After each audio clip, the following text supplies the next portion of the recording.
என்ன சாப்பிடுறீங்க? உங்ககிட்ட என்ன இருக்கு? நீங்க என்ன கேக்குறீங்களோ நான் கொடுக்குறேன். அப்படியா? கண்டிப்பா கண்டிப்பா. பர்கர் இருக்கா? வல்கரா? வல்கர் இல்லையா, பர்கர் பர்கர். அதெல்லாம் இல்லைங்க. இல்ல. பிஸா? இல்லைங்க. இல்ல. சிக்காங்கொக்கா? கொக்காவா? இல்ல, சைனீஸ் புட்டியா அது? ஓஹோ. இருக்கா? இல்லைங்க. இல்ல. டக்கிலோ? இல்லைங்க. இல்ல. இல்ல. Spring roll? இல்லைங்க. இல்ல. கபாப்? கபாப்பா? இல்லைங்க. இல்லையா? என்னையா நீ என்ன கேட்டாலும் தர, என்ன எது கேட்டாலும் இல்லைங்கிற. சரி, இப்ப உன்கிட்ட என்ன இருக்கு? இட்லி வடை தோசை. எப்ப பார்த்தாலும் இட்லி வடை தோசைன்னுகிட்டு அதை எவ்வளவு நாளைக்கு திங்கிறது?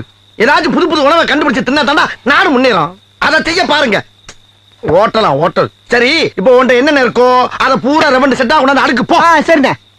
தொழில டெவலப் பண்றதுக்கு யோசிப்பாங்களா? நாங்களாம் எவ்வளவு யோசிக்கிறோம். என்ன ஒண்ணு